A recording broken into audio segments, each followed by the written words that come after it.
Pan-Africanism has for so long been regarded as the best drive for Africa's development, and it is in this regard, right here in RBA studios, we're gladly joined by Ahmed Bening, the Secretary General of the Pan-African Union. Sir, we're glad to have you this evening in our studios. Thank you. How does Pan-African Union support the youth, starting from this? So, thank you so much. Thanks for having me on your show. If you know, the Pan-African Youth Union is the coordinating institution for national youth councils. That means that fundamentally we coordinate the activities of national youth councils and the implementation of the Africa Youth Charter. The Africa Youth Charter is the continental blueprint or continental policy that guides youth mainstreaming on the continent. Right. So every country is supposed to domesticate that into a national youth policy that's supposed to guide the development process. So for us, we effectively coordinate that and its implementation. Right. And of course, talking about leadership and the youth, how do we create space for these youth, especially in Africa, for those who are politically, who want to be politically inclusive? How do we give them space, or how do we create space for them? I think that it's not about creating space for young people. It's about young people themselves recognizing their strength, their potential. On the African continent, 70% of the overall population is made up of young people below 35 years. That means that for every country, young people have got what it takes to determine the political status quo. All right. The question should be, do we recognize that potential as young people? And are we taking advantage of our numbers to direct the development trajectory of our countries or the continent? That should be the continent. That should be actually our preoccupation as young people. All right. In terms of spaces, I believe that once the advocacy is led by young people, every government, every country would recognize that potency and would follow suit.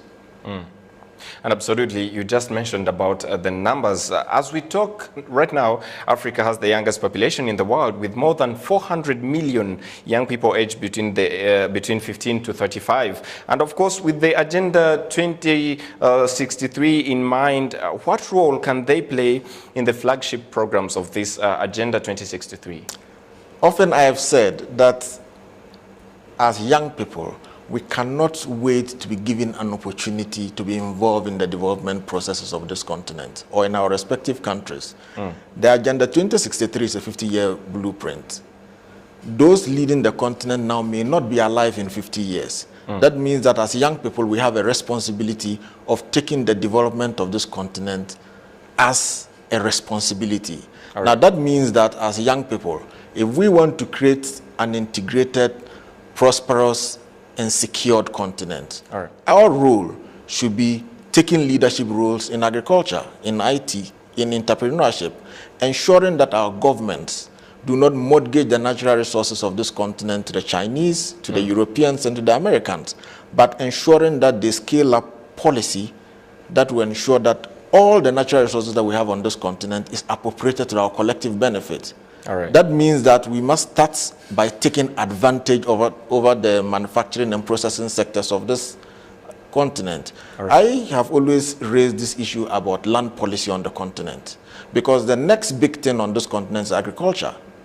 And if we are supposed to take advantage of the agribusiness on this continent, the arable land on this continent, we need to sit with our governments. We need to start that advocacy of ensuring that governments actually put in place the appropriate land policy and land tenure system so young people can access the land, so they can use it. The gold, the coffee, the cocoa, the diamonds.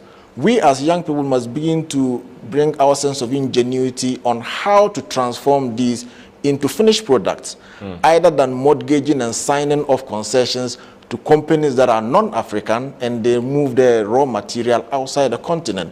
So I believe that if we are talking about really accomplishing the objectives of Agenda 2063, we as young people must rise to the occasion.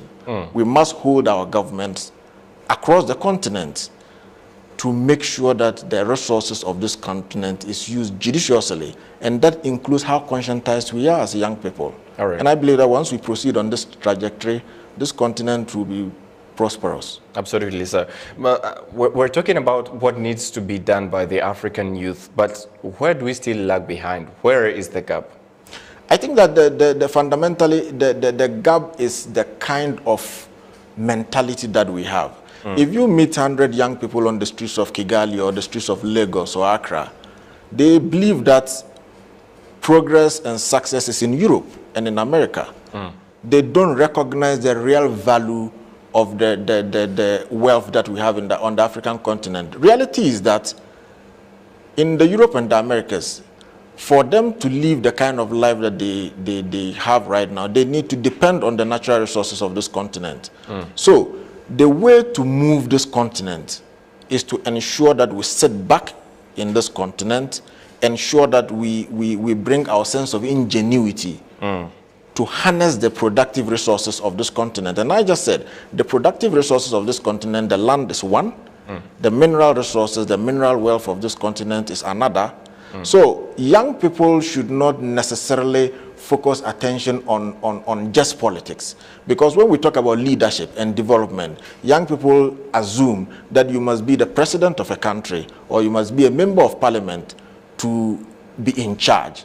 All right. You can be a leader in agriculture, you can be a leader in IT, you can be a leader in entrepreneurship. All right. That is the way we harness the potential of the continent. That is the way to achieve the aspirations of Agenda 2063.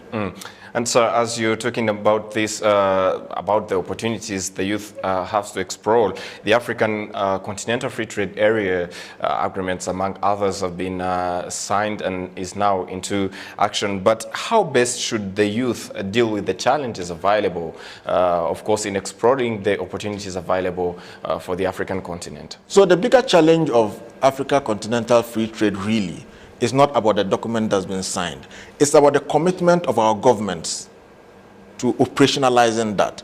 You don't sign an Africa Free Trade whilst other countries are signing new deals with the UK, while countries are signing the Economic Partnership Agreement with Europe. Because really, the potential that the CFTA presents to this continent is the 1.2 billion people on this continent. That is a huge market. That is the market China wants to break into. That is the market Europe wants to break into. So what are African companies doing trying to break into the European market when you have 1.2 billion people on the continent? All right. That's what young people must focus attention on. The issue of visas. You don't sign a continental free trade agreement, rectify it, and you start the operationalization. And a businessman from Rwanda would require a visa to go to Nigeria. A businessman in Nigeria would require a visa to go to South Africa. These are the things that we need to begin to break down if we actually want to take advantage of the enormous potential that the CFTA presents. And so that brings the young people and the governments to the table again to say, young startups, our interest is not Europe, China, and the Americas. Right. Our interest is the 1.2 billion people on the African continent. Absolutely. Because if you look at our trade between Africa and Europe or China, our exports, we import more than we export. Now that means that the consumer base of the African continent requires a lot more than we produce. The manufacturing sector of the African continent is centered in just 5 countries. All right. South Africa, Nigeria, Egypt, Algeria, Morocco. The rest of the countries, what are we doing? So we need to take advantage of the scale of the CFTA so that we can build businesses that are resilient and then can meet the needs of the African continent. Absolutely. And so finally, in your opinion, is Africa's future safe and is it in good hands, of course, in regards to the challenges available? For instance, you just talked about a big number of African youth who run to other continents to search for what they call good pasture. Is our future safe? I think that young people on the continent, including some governments, are making significant progress in terms of good governance and how we take our countries. Rwanda is a clear example of the kind of governance that we have always required and the kind of transformation that we have always required on the continent. But fast forward, You can't be talking about the security and safety of a continent when we have so many wars on the continent, when South Sudan is destabilized, when Congo is not peaceful, when northern Nigeria has its own crisis, when the Sahel is in crisis.